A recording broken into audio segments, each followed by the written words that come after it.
दोस्तों नमस्कार। Podcast with प्रीति के 5वें एपिसोड में आप सभी का स्वागत है। मेरा नाम है प्रीति चौहान।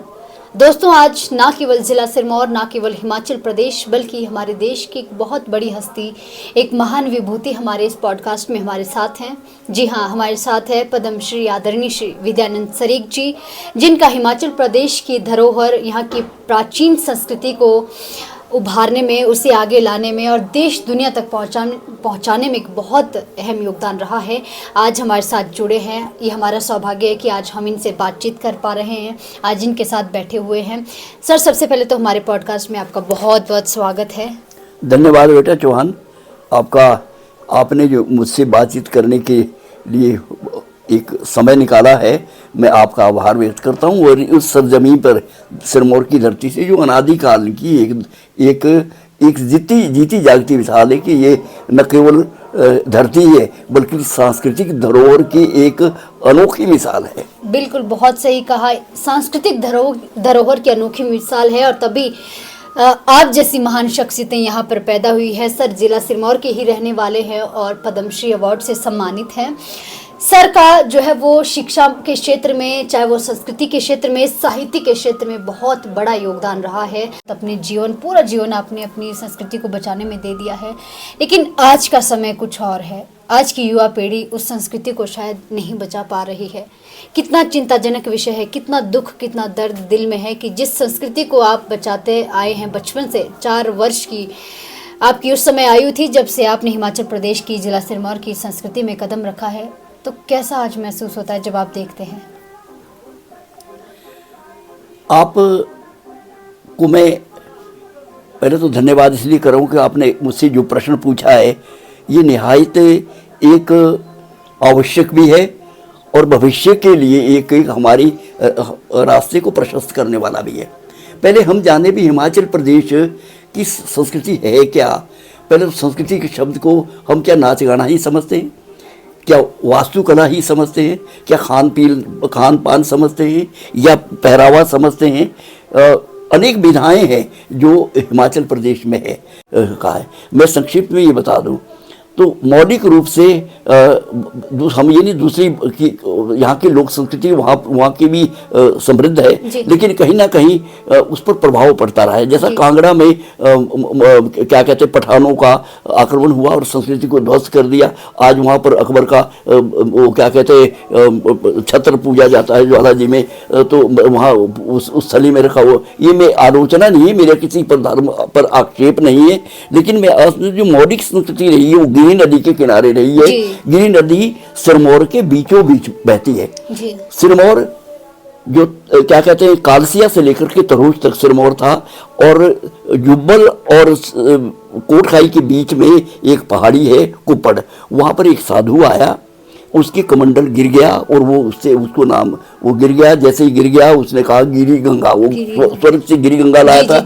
ये अनादिकालीन, क्योंकि मैं आपकी सूचना के लिए कहूँ, मैं गिरी नदी का सफ़र खड़ा पत्थर से डाक पत्थर, इस पर एक दोनों तरफ की संस्कृतियों पे काम कर रहा हूँ। तो इस क्षेत्र की संस्कृति अनादिकालीन है। हम कहें कि जब मनुष्य ने पाषाण युग से भी पहले जब मनुष्य ने नग्नता को छोड़ करके छोटा सा घर गुफाओं में और फिर झोंपड़ी में बसाया था, उस वक्त क्या यहाँ पर घुमंतु लोग रहते थे, उन्हें बढ़ाड़े कहते थे। और वो भेड़ पालक आज भी है, लेकिन उसका प्रमाण है वो सर्दियों में गर्म इलाके में नोएडा बोलते उसको जाते थे, सर्दियों में ऊपर वो सर्दियों में गर्म इलाकों में जाते थे, गर्मियों में चूड़धार ऊंची धारों पर, ये चाहे आपका धारटी धार है चाहे आपका इगाता जा रहा है, इधर अपनी मवेशियों को पालते। और त्रिविधा नृत्य, नाट्य, क्रीड़ा, इस ठोडा नृत्य में इसमें नृत्य है, नाट्य है। नाटक का ऐसा स्वरूप है कि क्या कहते हैं सामायिक संवाद कहे जाते हैं, वहीं पर जब निशाना लगाते। और नाट्य है और क्रीड़ा है, ऐसी क्रीड़ा जिसमें रेफरी नहीं। दुनिया का ऐसा कोई खेल नहीं है जिसमें रेफरी नहीं होता, लेकिन एक ठोडा ऐसा नृत्य है जो निशानेबाजी भी है, लेकिन वो एक स्पर्धा भी है और वो क्या कहते हैं एक मनोरंजन का भी साधन है। और नृत्य की 3 विधाएं इसमें, नृत्य मैंने बताया, नाट्य मैंने, क्रीड़ा बनाया। तो इसके अलावा इस गिरि नदी के मतलब दोनों ओर की वादियों में कभी जो सिरमौरी ताल है वहाँ पर एक नटी आई थी और वो उसके मालिक ने वहाँ ये बताया कि ये मेरी जो पत्नी है नटी, उसका मालिक जो जिसको हम बेड़ा कहते हैं, जो बेड़ पर जाते हैं, तो उसने कहा कि ये इस गिरी की नदी को पार करेगी इस पतले धागे पे। और हमने भी ऐसा सुना है, क्या सत्य है? तो पारली तरफ एक तरफ पोका है, एक तरफ टोका है, गाँव है, वहाँ वो क्या कहते हैं वो बांधा गया, धागा बांधा गया। वो जब नृत्य करती हुई आधे वो क्या दोगे कि तुम्हें आधा राज्य बिल्कुल। तो जब वो क्या कहते हैं वो ये बात कही, जब वो वापिस लौटने लगी तो वजीर ने कहा भाई ये तो गजब हो जाएगा, आधा राज्य चलेगा। बोलो बस उसने इशारा मारा उसको और उसने वो काट दिया। जब वो डूबने लगी तो उसने कहते आर टोका पार टोका डूबा सिरमौरी लोका, और वो डूब गई। और उसके बाद यहाँ जलजला आया और उस जलजले में सिरमौरी ताल खत्म हुई। अभी 2 साल पहले ये आज भी ये क्या कहते। और उसके बाद जो यहाँ की रानी थी उसके पेट में बच्चा था और वो बच्चा ढांक के नीचे उसे एक गुफा में पैदा हुआ, उसका ढांक प्रकाश रखा और ये प्रकाश वंश जो है ना ये वहां से आगे चलता है। तो ये तो बड़ी लंबी कहानी है, लेकिन वो नटी जो है वो वहाँ तबाह हुई। जो नटुआ उसका था जिसको हम बेड़ा भी कहते हैं, वो बेड़ा एक जाति का लोग है। वो पारू में बड़ा गांव है यहाँ पर आपके इसमें क्या कहते हैं संगड़ा के वहाँ पर आज भी वो बड़े बेड़ा जाति के लोग हैं। उन्होंने इस नाटी को जन्म दिया जो आज हिमाचली नाटी कहते हैं, उसका जनक सिरमौर है। और इस सिरमौर नटी से नाटी पैदा हुई है। तो इसके बाद इस नाटी के 4 रूप है। एक 8 मात्रा की नाटी है, एक 12 मात्रा की नाटी है, एक 16 मात्रा की नाटी है, एक 6 मात्रा की नाटी है। ये सारी इसकी रचना ये हुई। आज आप लोहिया देख रहे हैं, इसका जनक सिरमौर है। और इस नाटी का इस सिरमौरी, और अभी कुछ समय पहले मेरा दिल्ली में लोग यहाँ नृत्य नाट्य पर एक वो चर्चा थी, बहुत बड़ा एक इंटरनेशनल सम्मेलन था संगीत नाटक अकादमी की तरफ। मैंने वहाँ पर भी इस बात को दोहराया है कि नाटी का जनक सिरमौर रहा है। और सिरमौर ने ये सिरमौर ही नहीं बल्कि यहाँ से आपका शिमला की जो रियासतें थी, उस वक्त रियासतें तो पठानों और मुगलों काल की बात है, लेकिन यहाँ साम्राज्य था, इसको सिरमौरी साम्राज्य था।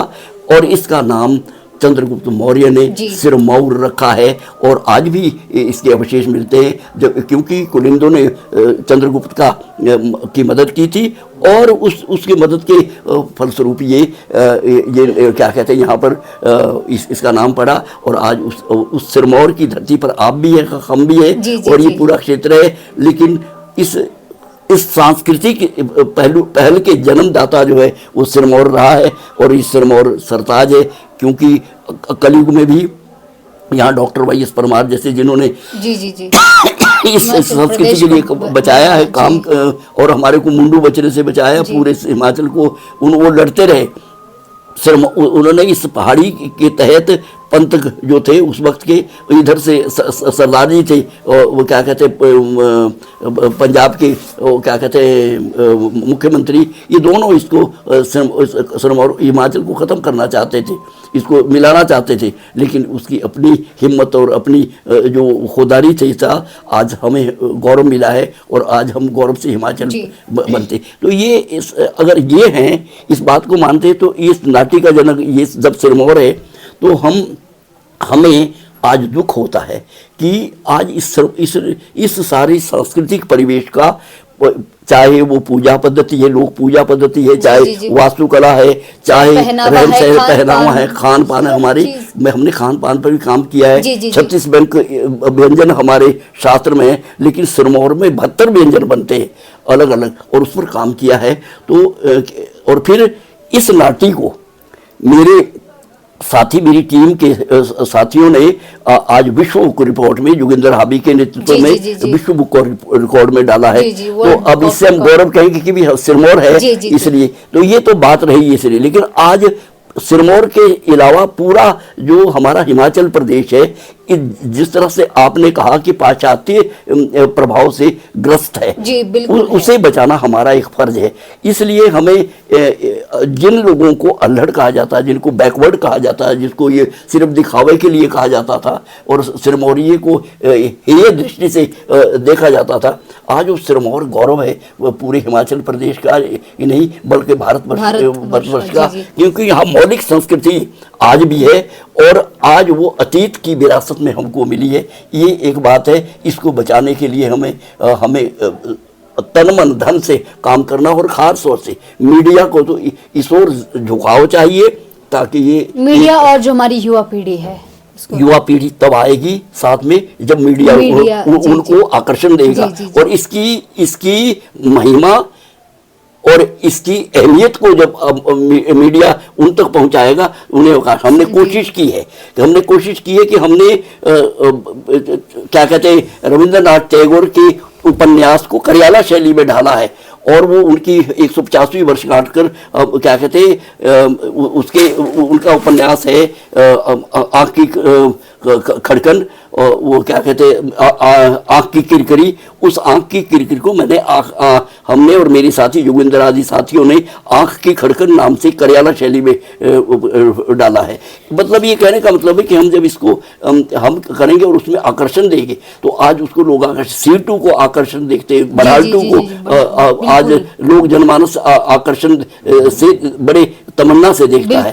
इसलिए हमें कोशिश करनी होगी और इसमें जो फुहड़पन आ रहा है उसे हमें दूर करने के लिए कोशिश हम तो करेंगे, हम तो तन्मयता से करेंगे, लेकिन अगर मीडिया का प्रभाव रहा है तो कोई ताकत नहीं है कि इनके नेताओं के दिमाग भी ठीक करे, प्रशासन के दिमाग भी सही होंगे। और जब बड़े बड़े मेलों और पर्वों में पहाड़ियों को स्थान मिलेगा और उसको कीमत मिलेगी, बम्बई इसके हम कहते हैं कि बम्बई को लाओ, देखिए हिमाचली गीत गवाइए।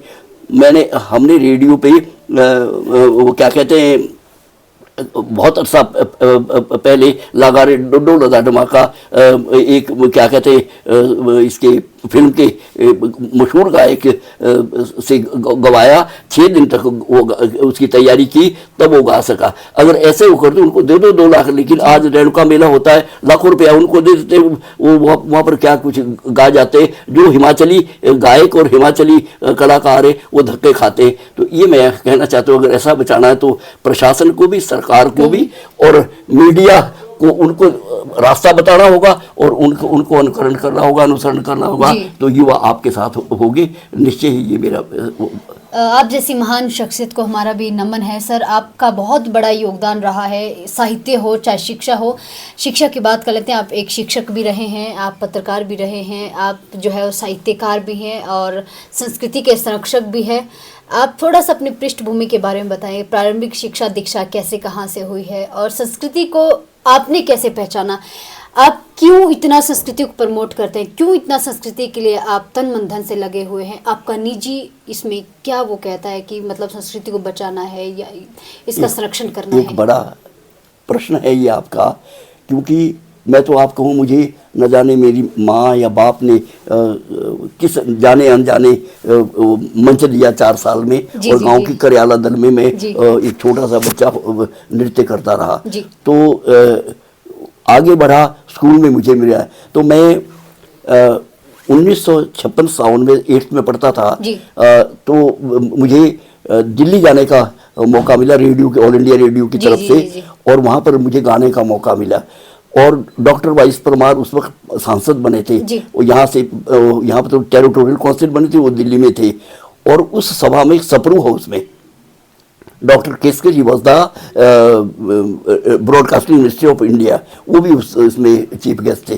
तो वहाँ पर जब कार्यक्रम पूरा हुआ तो डॉक्टर साहब ने मेरा हाथ पकड़ा, कहते विद्यानंद कल हिमाचल प्रदेश का भविष्य होगा।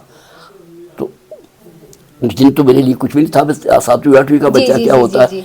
लेकिन बाद में सोचता रहा, भाई मैं तो धक्का खाता रहूँ। मैंने क्योंकि 1976 में किसी कारण से मैंने नौकरी छोड़ दी, एजुकेशन में था जी। और नौकरी छोड़ दी 17-18 साल वो की। कारण और वो क्या कारण रहे? अब राजनीति था। मैं वो इलेक्शन लड़ा और 400 वोटों से हार गया था। मैं इंडिपेंडेंट चुनाव लड़ा, लेकिन धक्के खाता रहा। फिर मैं कांग्रेस का भी काम करता रहा 40 साल तक। लेकिन इस दौरान भी मुझे न जाने क्यों वो डॉक्टर साहब की याद रहे, वो प्रेरणा के शब्द कि मुझे तो कल्चर के लिए काम करना है। तो मैं चाहे स्कूल में रहा चाहे गांव में रहा, मैंने कई संस्थाओं को, पहाड़ी कलाकार संघ जिसके doctor vice Parmar chief pattern थे वैद्य सूरत सिंह जी, उनके आपकी शिलाई से भी वैद्य सूरत सिंह जी जो है निर्विरोध चुन करके आए थे, क्योंकि जो पहले वहाँ से धर्म सिंह 1952 में चुने थे, उनके खिलाफ उन्होंने पिटीशन की थी कि ये पजोतरा लेते हैं। तो वो जीत करके जब वो सीट खाली हुई तो वैद्य जी को उन्होंने क्या कहते हैं, वैद्य जी वहाँ से हार गए थे, डॉक्टर परमार सिलाई से हार गए थे और ऊपर 50 से जीत गए थे, डबल इसी कॉन्स्टिट्यूंसी लड़े।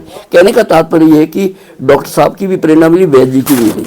तो फिर लिखने के लिए तो जब ये पहाड़ी का एक आंदोलन चला तो डॉक्टर साहब ने भाई पहाड़ी में काम करिए, वो लिखना शुरू करें। मेरी 1973-74 में चिट्टी चादर नाम की एक पहाड़ी पुस्तक वो छपी है। फिर उसके बाद से कुछ पुस्तकें निकली है, नावदा और सुरकोई पहाड़ी की, कुछ वाद्य यंत्रों पर भी किया काम। मैं वाद्य यंत्र में वाद्य बजाना और बताना और उसका संकलन में वाद्य, मेरी पुस्तक निकली है काल और ताल।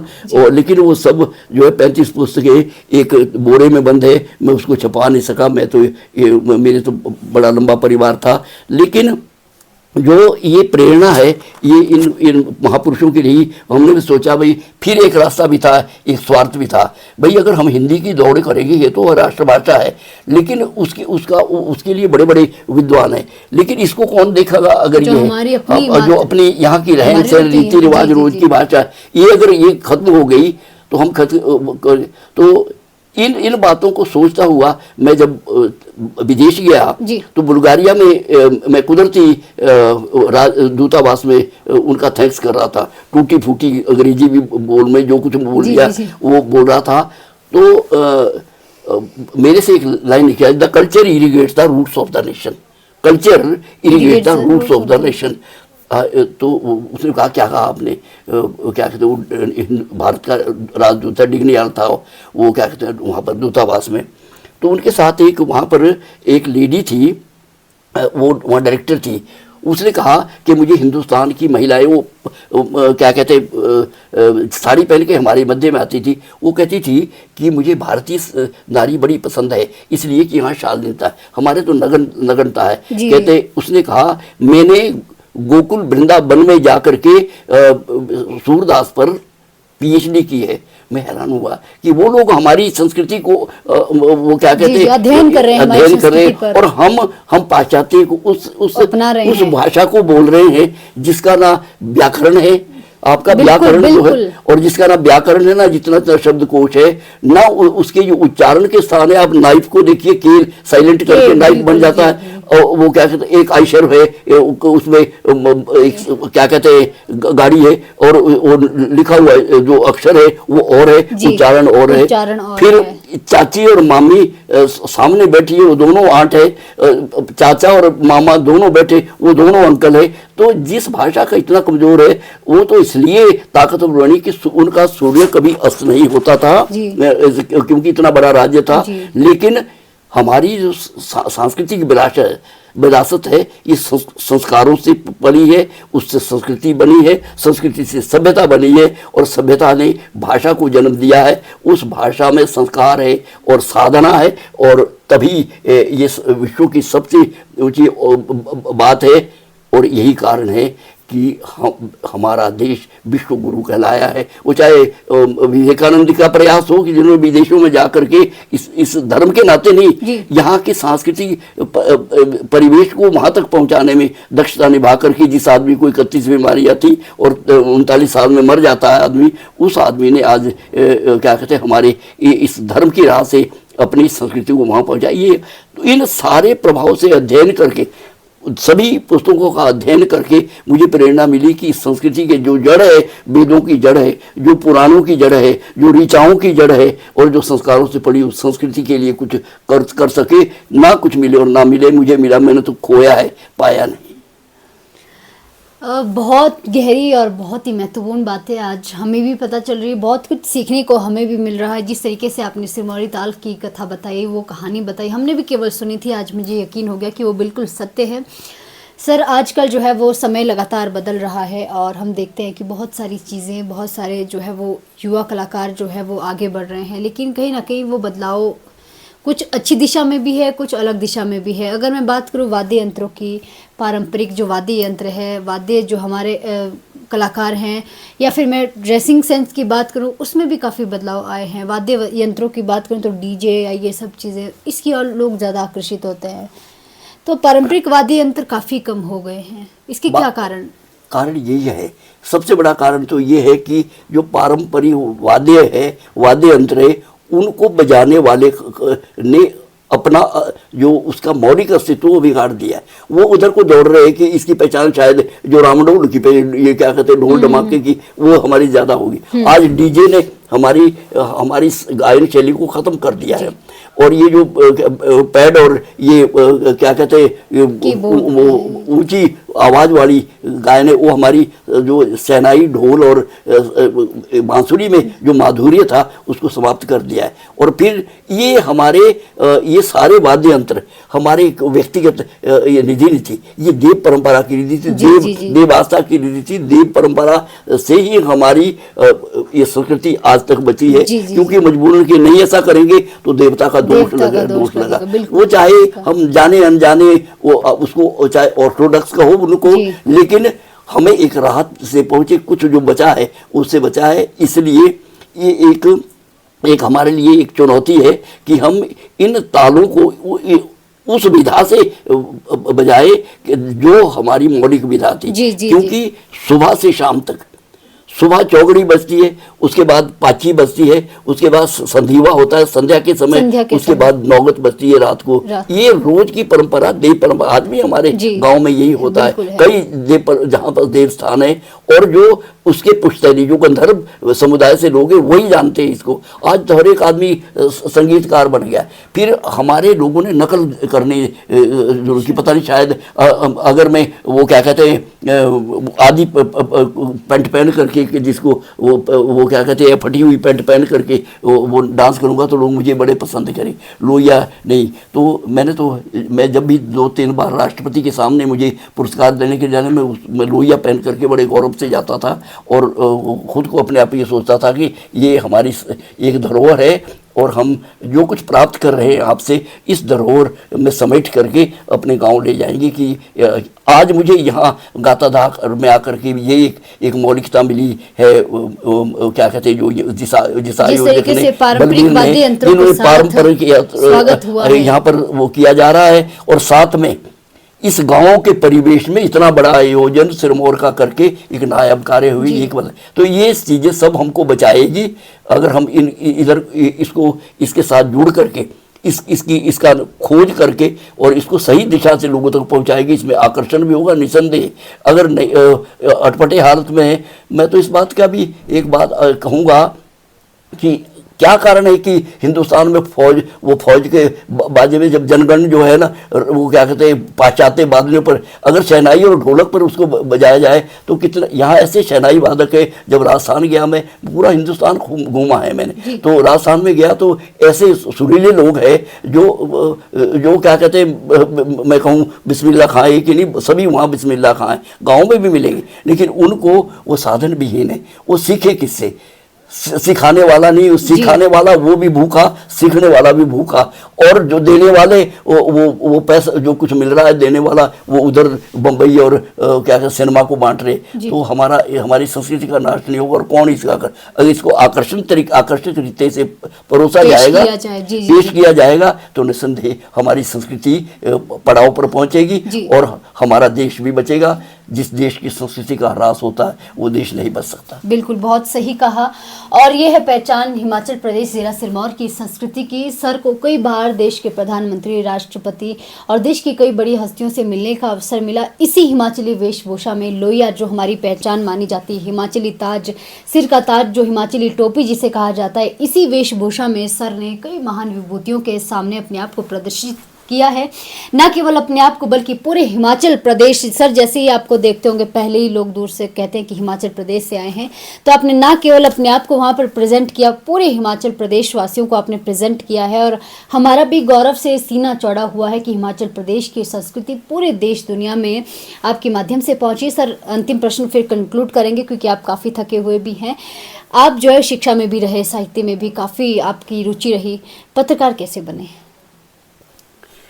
ये पत्रकारिता से तो मेरी बड़ा संबंध रहा है। मैं क्योंकि बहुत पहले जब 1962 में मैंने क्या कहते हैं एक सर्वोदय नाट्य दल का स्थापना की, अपने साथी सेवाराम शर्मा वो भी अध्यापक थे जी। तो उसके बाद हमने एक छोटी सी पत्रिका निकाली थी दिव्य ज्योति, और वो क्या करते थे, वो हाथ से लिखते थे और क्या कहते हैं फिर वो उससे जो लिखने डुप्लीकेट करने के कागज़ होते हैं वो उससे फिर डुप्लीकेट करते थे, फिर उससे बहुत सी कापियाँ बना करके फिर देते थे। लेकिन जब आगे वक्त आया तो फिर मुझे मौका मिल गया, फिर मैं ये खास तौर से जो हिमाचल प्रदेश कला संस्कृति भाषा अकादमी है इसके माध्यम से मुझे काफ़ी प्रेरणा मिली, वहाँ से पत्रिकाओं में भी छपने लगा। तो फिर वो क्या कहते हैं, मैंने हिंदी में सबसे पहले 7वीं में पढ़ता था जब सवेरा नाम की कविता लिखी, हिंदी में भी, पहाड़ी में भी, उर्दू में भी, अंग्रेज़ी में भी छोटा छोटा मैंने वो प्रयास किया है क्या। तो और फिर जो छपी फिर उससे कुछ प्रेरणा मिलती, फिर ये पत्रकारिता की तरफ फिर इसलिए हुआ कि बेला हो गया क्योंकि नौकरी छोड़ दी थी भाई, अब क्या किया जाए। तो जलंधर से वीर प्रताप निकलता था, यहाँ से भेजना था, तीसरे दिन कहीं वो वहाँ तो आज सुबह उस न्यूज़ लगती थी। तो लेकिन उसके बाद जब ये हिमाचल प्रदेश में हिमाचल दस्तक में भी मुझे, दिव्य हिमाचल में भी, फिर साप्ताहिक में भी वो क्या फिर शौक होते होते आगे बढ़ता गया। फिर जब कारवां आगे निकलता है तो कुछ ना कुछ मिलता है, और ये दिल बहलाने के लिए मिला कुछ नहीं है। मेरी ज़िंदगी ऐसी है कि मैं आज भी वो जो कहता भी खाली आता है और खाली आते ही जाऊंगा। तो खैर बड़ा परिवार है, लेकिन मैं इस लोक संस्कृति के लिए अपना सर्वस्व लुटाने के लिए, वो चाहे पत्रकारिता हो चाहे संगीत हो, मुझे नचा लो कहीं तो क्या कहते हैं इसमें भी मैंने खोज की है। नृत्य में, नृत्य अदाओं में आजकल मेरे पास गुरु शिष्य परंपरा की 2 वो विधाएं भारत सरकार के संस्कृति मंत्रालय की तरफ से चल रही है। एक है वो जिसमें नृत्य नाट्य के बारे में मैं उनको 1 वर्ष की वो ट्रेनिंग दे रहा हूँ, और दूसरा भी स्कूलों में NZ के नॉर्थ जोन कल्चर सेंटर की तरफ से बढ़ालटू नृत्य पर काम कर रहा हूँ मैं। वो उसमें 21 दिन की वर्कशॉप मेरे इसमें लगी है। तो मैं कोशिश करता हूँ कि युवाओं में ये चेतना पैदा की जाए, और फिर पत्रकारिता से अब तो ऑनलाइन सारा है, उससे भी वो संबंध जुड़ते जा रहे हैं। तो ये कहानी है, लेकिन ये भी वो क्या कहते हैं वो मैंने वो उस बात को झुठलाया है ना, empty mind is devil workshop. तो खाली दिमाग शैतान का घर है, लेकिन खाली दिमाग में मैंने ये अपना काम करती हूँ। मैं सुबह से शाम ये आज मैं सुबह हर रोज 4 बजे उठता हूँ, योगा करता हूँ, और एक बहुत बड़ी बीमारी जो है क्या कहते हैं बवासीर की, उस पर मैंने काबू पाया।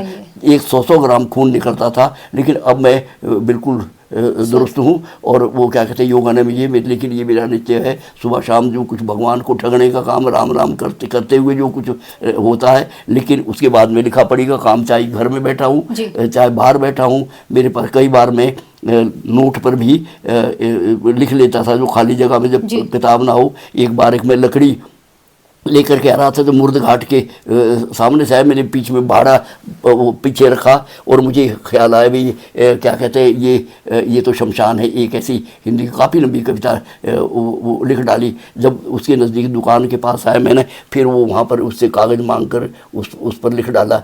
ऐसा भी वक्त आया है ज़िंदगी में, लेकिन मैं उस वक्त को खाली नहीं छोड़ता, और मैं समय का पालन करता हूँ। और समय ऐसे ये जितना आपने मेरे से आपका वक्त और मेरा वक्त, इनका वक्त तीनों आदमी का गुजरा है, ये आप हमारी ज़िंदगी से माइनस हो रहा है। अगर ये सही रास्ते में गया है तब तो हम लोग सौभाग्यशाली है। अगर यूं ही आराम तलबी में गया है तो इसलिए कुछ ना कुछ मिलता है। इसीलिए जब मिला तो पत्रकारिता भी मेरा सहारा बना, जब मिला तो नाच गाना भी मेरा सहारा बना, जब मिला तो ताल वादन भी मेरा सहारा बना, जब मिला तो हंसी मजाक करते हुए करयाला जैसी व्यंग्य में वहाँ भी काम करने का मोला।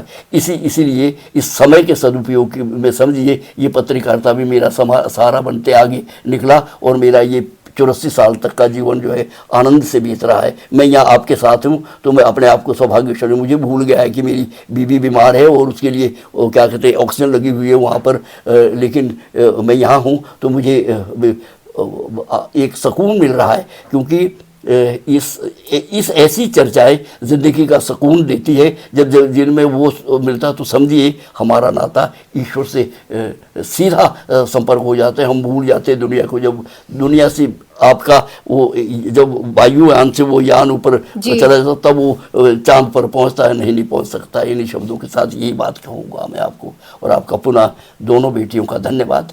चलिए सर, आपका भी बहुत बहुत शुक्रिया, आपने हमें समय दिया है। आप जैसी महान शख्सियत से हमें भी मिलने का, रूबरू होने का, बातचीत करने का, सीखने का मौका मिला है। मैं आपको पुनः धन्यवाद करती हूँ, आपको शत शत नमन। ऐसी महान विभूति ज़िला सिरमौर में पैदा हुई है।